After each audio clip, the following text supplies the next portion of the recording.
Baiklah, Assalamualaikum warahmatullahi wabarakatuh. Perkenalkan, saya Sulaiman Alfandri Dirambe, NPM 2208260011. Pada kesempatan kali ini, saya akan menjelaskan ADHD atau Attention Deficit Hyperactivity Disorder pada blok Growth and Development.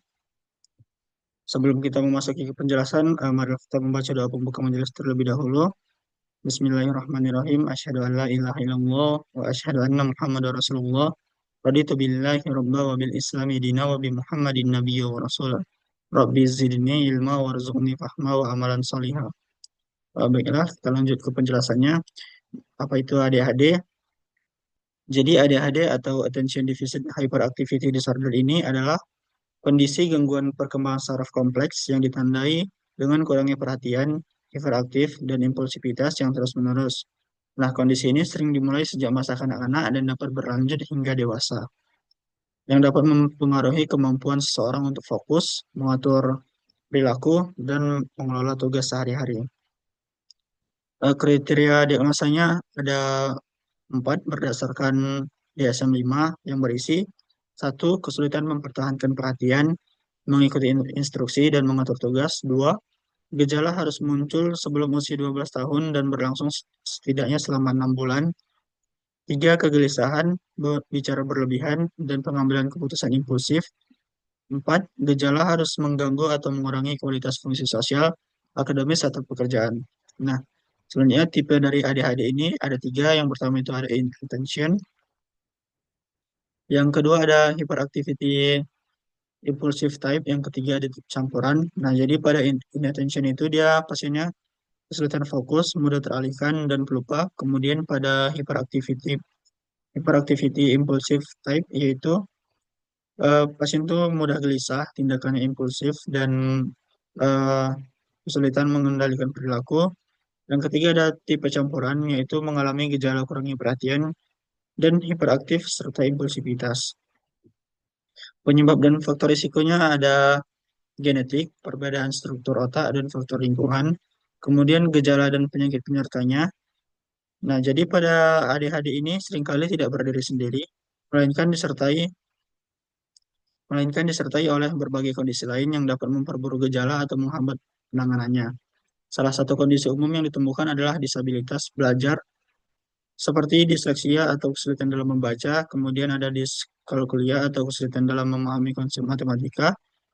Selain itu, individu dengan ADHD juga rentan mengalami gangguan kesehatan mental seperti kecemasan, depresi, dan bahkan penyalahgunaan zat, yang semuanya dapat memperparah ketidakstabilan emosi dan fungsi sosial mereka. Tak jarang ADHD juga berkaitan dengan gangguan perkembangan termasuk autisme dan tantangan perkembangan lainnya yang dapat mempengaruhi kemampuan anak dalam berinteraksi, berkomunikasi, dan belajar secara optimal. Memahami keterkaitan ini penting untuk perencanaan terapi yang komprehensif dan individual. Selanjutnya kita masuk ke tata laksana dan farmakologinya. Jadi penanganan ADHD ini memerlukan pendekatan multidisipliner yang disesuaikan dengan kebutuhan individu.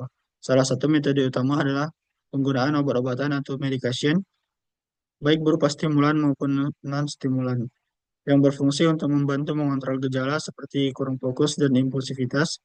Nah, selain itu, terapi perilaku atau behavioral terapi juga penting untuk meningkatkan kemampuan fokus, organisasi, dan pengendalian diri melalui pendekatan terapi terstruktur. Penanganan juga mencakup psikoedukasi atau psychoeducation, yaitu proses pembelajaran tentang ADHD itu sendiri, serta strategi mengatasi tantangan yang muncul baik bagi penderita maupun keluarganya. Nah, yang terakhir itu perubahan gaya hidup atau lifestyle change, seperti membentuk rutinitas sehat, berolahraga secara teratur, dan mengelola stres secara efektif. Juga memiliki peran penting dalam meningkatkan kualitas hidup penderita ADHD. Kombinasi dari semua pendekatan ini dapat menghasilkan hasil yang optimal bila dilakukan secara konsisten dan berkelanjutan. Nah, untuk tata laksana farmakologinya, dikenal beberapa golongan psikostimulan seperti golongan metilfenidat, golongan dexamfetamin, dan golongan pomolin. Obat golongan antidepresan juga dikatakan bermanfaat pada anak ADHD karena obat ini bekerja sebagai inhibitor metabolisme dopamin dan norepinefrin. Baiklah, itu saja mungkin penjelasan dari saya. Kemudian referensi yang saya gunakan ada Sayalka Ogundele M. Ibrahim et al. Attention Deficit Hyperactivity Disorder tahun 2023. Kemudian ada Benesweski, Dafnar M. Chagili, Efficacy of Pharmacology, Treatment and Quality of Life in Patient with ADHD tahun 2025. Dan ada Cortez S. Faron SV, Banaszewski et al. Umbrella Review Global Prevalence of ADHD pada tahun 2023. Baik, mungkin itu saja yang dapat saya jelaskan. Kurang dan lebih saya mohon maaf. Saya tutup dengan doa penutup majelis. Subhanakallahumma wa bihamdika asyhadu an la ilaha illa anta astaghfiruka wa atubu ilaik. Assalamualaikum warahmatullahi wabarakatuh.